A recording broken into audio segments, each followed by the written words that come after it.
पृथ्वी को रसातल में ही डुबा दिया। कहते हैं कि ये जो हिरण्याक्ष है ये अपने पूर्व जन्म में भगवान के द्वारपाल थे। भगवान के द्वारपाल थे। एक का नाम था जय और एक का नाम विजय। भगवान के दो द्वारपाल थे। भगवान के बड़ा नजदीक रहना था इनका। नजदीक कैसे भाई, जितनी बार ये भगवान बाहर आते होंगे ये दर्शन करते होंगे, भगवान अंदर जाते होंगे ये दर्शन करते होंगे, और द्वारपाल है कौन रोकने वाला है, बीच बीच में भी करते रहते होंगे, हमारे जैसे थोड़ी थे। कहते हैं कि भगवान के द्वारपाल थे। एक दिन ब्रह्मा जी के 4 मानस पुत्र के मन में आया, चलो चल के विष्णु भगवान का दर्शन करके आते हैं। और आज चारों बालक पहुंचे दर्शन करने, तो द्वार पे द्वारपालों ने रोक लिया। अरे बालकों कहां जाते हो, कहां जा रहे हो आप अंदर? तो संतों ने कहा, सनत कुमार ने कहा कि हमें आज ठाकुर जी के दर्शन करने की लालसा है, हमें जाने दो। रोक दिया, नहीं जाना। अभी भगवान व्यस्त है, प्रभु हमारे व्यस्त है, भीतर नहीं जाना। सनत कुमारों ने कहा कि जाकर एक बार कहो तो सही कि आपसे मिलने सनत कुमार आए हैं। तो कहते हैं कि अपमान करने लगे।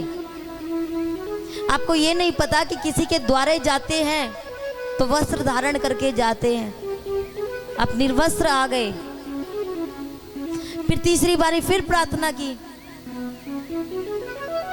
कि भैया आप जाकर कहो तो सही कि हम मिलने आए हैं, क्योंकि भगवान को संत बड़े प्रिय हैं। जैसे ही सुनेंगे कि हम आए हैं, सनत कुमार आए हैं, तो भगवान मना नहीं करेंगे। तीसरी बारी फिर मना कर दिया, 3 बारी मना किया।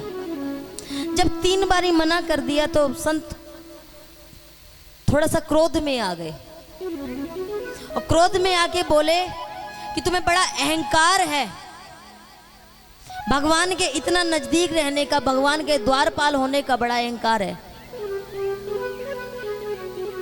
हम तुम्हें श्राप देते हैं कि तुम 3 जन्मों तक भगवान से दूर रहो और सीधे मृत्यु लोक में पहुंचो, राक्षस योनि को प्राप्त करो। जैसे ही भगवान को पता चला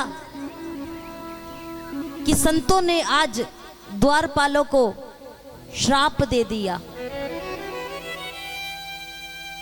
भगवान तुरंत दौड़े और भगवान आज विनती करने लगे कि क्षमा कर दो, नादान है।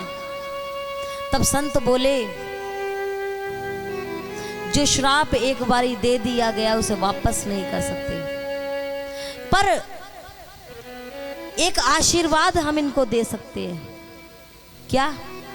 कि जब जब ये असुर योनि में जाकर प्राप्त होंगे ना, तब तब आप इनका उद्धार करने के लिए जाएंगे, तब तब आपको भी पृथ्वी पर जाना पड़ेगा, आपको भी तब तब इनके लिए अवतार लेकर जाना पड़ेगा। भगवान ने कहा कि अगर संतों की ऐसी इच्छा है तो यही सही। तो ये 2 भाई के रूप में, हिरण्याक्ष और हिरण्यकश्यप के रूप में धरा पर आए, पृथ्वी पे आए। और हिरण्याक्ष को भगवान ने वराह अवतार में मारा, उसका उद्धार किया, और हिरण्यकश्यप को भगवान ने नरसिंह अवतार में राक्षस योनि से मुक्त किया। तब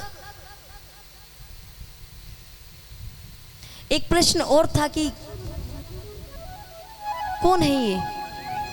हिरण्याक्ष और हिरण्यकश्यपु, बता दिया कि ये पिछले जन्म में भगवान के पार्षद थे, पर ये दैत्य बने, ये बात तो हमें समझ आई। पर भगवान ने 2 अवतार क्यों लिए इनके लिए? एक ही अवतार में मार देते। और इनके माता पिता कौन है? वो भी राक्षस थे क्या? नहीं नहीं, इनके माता पिता राक्षस नहीं, परम ब्राह्मण घर परिवार में इनका, कश्यप जी के परिवार में इनका जन्म हुआ। कश्यप जी के परिवार में इनका जन्म हुआ। एक बार कश्यप जी सांझ के समय संध्या वंदन की तैयारी कर रहे थे, तब इनकी एक धर्मपत्नी अदिति बोली कि स्वामी, मुझे पुत्र प्राप्त करने की इच्छा हो रही है, आप मुझे मां बनने का सौभाग्य प्राप्त करवाएं। कहते हैं कि कश्यप जी ने बहुत बार समझाया, देवी ये सांझ का समय है, पूजा पाठ का समय है, इस समय सृष्टि की रचना नहीं की जाती। लेकिन धर्मपत्नी को यह बात समझ में ना आई। तब कश्यप जी ने उनकी इच्छा पूरी की और कहा, इच्छा पूर्ण करने के पश्चात कि तुम्हें एक नहीं 2 पुत्र होंगे, लेकिन दोनों के दोनों असुर प्रवृत्ति के प्राप्त होंगे। अदिति डर गई और 100 वर्षों तक अपना गर्भ धारण करके रखा, डर के मारे। 100 वर्षों बाद बड़े ही विचित्र 2 बालक पैदा हुए। विचित्र क्यों? जन्म लेते ही विशाल रूप धारण कर लिया, अस्त्र और शस्त्र लेकर पैदा हुए और कहा कि इस पूरे ब्रह्मांड पर हम विजयी पाएंगे। और अपना बल दिखाते हुए उन्होंने पृथ्वी को रसातल में डुबाया था। सांझ के समय 4 कार्य नहीं करने चाहिए परीक्षित। हे राजन, सांझ के समय 4 कार्य नहीं करने चाहिए। एषा घोरतमा वेला घोराणाम घोर दर्शना चरन्ति यस्यां भूतानि भूतेशानुचारिणा। सांझ के समय 4 कार्य नहीं करने चाहिए। और ध्यान से सुन लो सभी भक्त, आप तो सुनना ही सुनना, औरों को भी जाकर सुनाना कि सांझ के समय 4 कार्य नहीं करने चाहिए।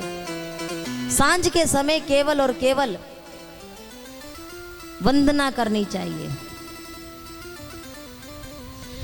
पहले तो सांझ के समय सृष्टि की रचना नहीं करनी चाहिए, संतान के बारे में नहीं सोचना चाहिए, पढ़ाई नहीं करनी चाहिए सांझ के समय, सोना नहीं चाहिए सांझ के समय। और अक्सर आजकल की माताएं तो उठती ही सांझ होने के बाद है। महाराज पूरा दिन से घर से काम कर से मुक्त नहीं हुई थी, 5 बजे तो लेटी ही हूं, अभी तो कमर भी सीधी नहीं हुई। सांझ के समय सोना भी नहीं चाहिए। और जो माताएं आपको पता चल जाए ना सांझ को सोती हैं, उनको जाकर समझाना कि बुद्धि राक्षसी वाली हो जाएगी, मति भंग हो जाएगी तुम्हारी। और एक विशेष कार्य आजकल अक्सर सब करते हैं, सांझ के समय भोजन नहीं करना चाहिए। पता चले माता बहनें गई किट्टी पार्टी खेलने और वहां हो गई देरी, समय का ध्यान नहीं दिया, भोजन प्रारंभ।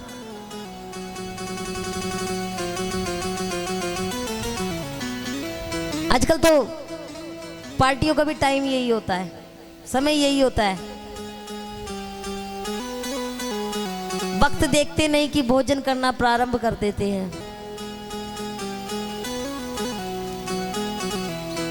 प्रत्येक कार्य का समय है। भगवान ने बड़ा अच्छा समय हमें दिया है। देखो, सवेरे का समय दिया है, भगवान का पूजन करो।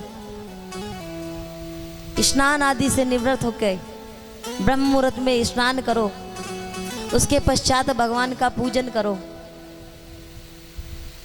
फिर भगवान कहते हैं अपने गृह कार्यों में लगो, गृह कार्य पूर्ण करो। फिर सांझ के समय भगवान फिर कहते हैं कि संध्या करो, संध्या वंदन करो।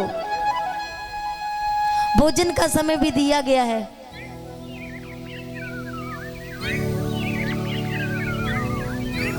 रात्रि के समय भी आजकल बहुत देरी तक भोजन होता है। रात के 12, 1, 2 बजे भोजन करते हैं। नहीं करना चाहिए, राक्षसी बेला चलती है। अच्छा, आजकल ये सारे कार्य भगवान ने हमें दिए, हम समझते हैं, अपने जीवन के सारे कार्य करते हैं, लेकिन भगवान का पूजन ही नहीं करते। समय नहीं मिला। भगवान ने तुम्हारे लिए समय बांट के भेजा। कब स्नान करना है, कब पूजन करना है, कब भोजन करना है, कब भजन करना है, सब समय बांटे हैं। वो बात अलग है, हम समझ नहीं पाते, उल्ट पुल्ट काम करते हैं। ये जो पूजन है ना, समझ लो ये एक टैबलेट है, औषधि है। सही समय पे ले लोगे तो स्वस्थ, और नहीं लोगे तो अस्वस्थ। समय पे पूजन करो, समय पे संध्या वंदन करो। सांझ के समय 4 कार्य नहीं करने चाहिए, लेकिन कश्यप जी की पत्नी को ये समझ ना थी, और इसीलिए उनके यहाँ पे दैत्यों का जन्म हुआ।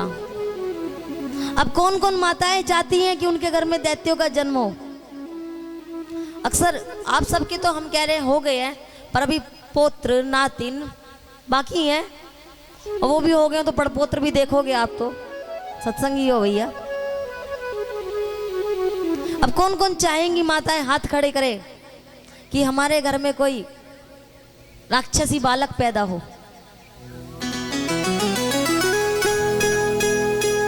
आज से घर पे जाके बालकों को समझाएंगी कि भोजन किस समय करना है और भजन किस समय करना है। कौन कौन समझाएंगी जाके? कोई नहीं समझाएंगी। आप समझाएंगी? अच्छा, ठीक है।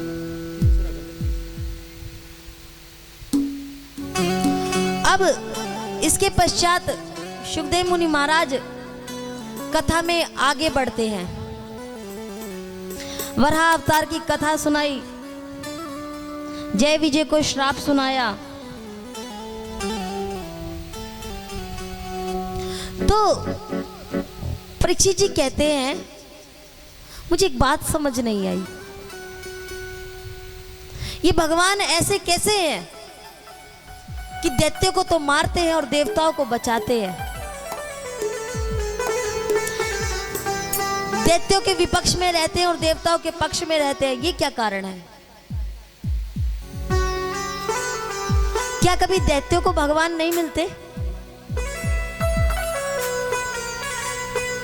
दैत्यों के घर भगवान नहीं जाते क्या? तब कहते हैं कि अगर दैत्यों के घर भगवान ना जाते तो प्रहलाद पर कृपा कैसे होती? भगवान के मिलने की कोई उम्र होगी, जब बुढ़ापा आता है तभी तो भगवान मिलते होंगे ना। सुखदेव मुनि महाराज बोले कि ध्रुव भगत पे कौन सा बुढ़ापा था? छोटे से बालक ने भगवान को प्राप्त कर लिया था। आज ही हम कथा में सुनेंगे। फिर भगवान अमीर के घर जाते होंगे, गरीब के घर नहीं जाते होंगे। कहा ऐसा भी नहीं है। अगर ऐसा होता तो विदुर के घर केले के छिलके ना खाने पहुंच जाते भगवान। दुर्योधन की जो मेवा थी, मिष्ठान बनाए थे, 56 भोग बनाए थे, उसे न त्याग कर आते भगवान। तब राजा परीक्षित सुखदेव जी से कहते हैं कि हमें वो कथा सुननी है जिसमें द्वारिका नाथ भगवान विदुर काका के घर गए और उनके घर जाके उन्होंने भोजन प्राप्त किया। हमें वो कथा सुननी है। तो बताते हैं कि हे राजन, जो तुम्हारे काका है ना विदुर, ये सेनापति थे। किसके दरबार में? दुर्योधन के दरबार में। और सेनापति का क्या कार्य होता है? अपने स्वामी की सारी बात मानना। लेकिन उनका एक कार्य और भी है कि अगर उनका स्वामी कोई गलत कार्य कर रहा है, उनका राजा कोई गलत कार्य कर रहा है, तो उसे समझाना चाहिए। ये भी तो सेनापति का कार्य है ना। तो विदुर काका आपके कौरव जो बाबा थे दुर्योधन, उनके दरबार में सेनापति थे। पांडवों को वनवास मिला हुआ था। वनवास मिलने के बाद भी ये दुर्योधन षड्यंत्र रचता था। इसको पता चला कि पांडव लाक्षा भवन में हैं, तो इसने योजना बनाई कि लाक्षा भवन में जलाकर मार देते हैं। यदा तु राजा स्वसुतान साधुन पुष्णन् धर्मेण विनष्ट दृष्टि भ्रातुर्यविष्ठस्य सुतान विबंधुन प्रवेशे लाक्षा भवने दधा। लाक्षा भवन को जला के पांडवों को उसी में मार देते हैं। ये बात विदुर जी को पता चली और विदुर जी पहुंच गए सीधे धृतराष्ट्र के पास। धृतराष्ट्र जो है वो नेत्रहीन है। बाहरी आंखों से तो अंधे हैं ही हैं, मन की आंखों से भी अंधे हैं। पुत्र मोह में अंधे हुए हुए हैं, पुत्र के मोह में नेत्रहीन हुए हुए हैं।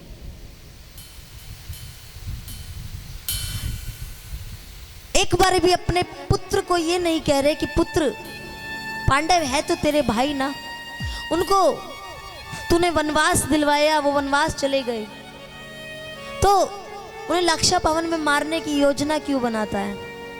आज आ गए सीधे समझाने के लिए धृतराष्ट्र के पास कि आप ही दुर्योधन को समझा सकते हैं। दुर्योधन को समझाइए कि वो गलत कर रहा है, अन्याय कर रहा है।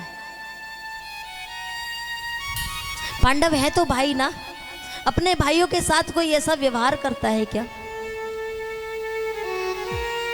और ये आजकल की नीति नहीं है कि भाई भाई को मार देता है। ये नीति उस समय पे भी थी, ये सोच उस समय पे भी थी। भाई भाई को देखकर खुश नहीं रहता था। राज्य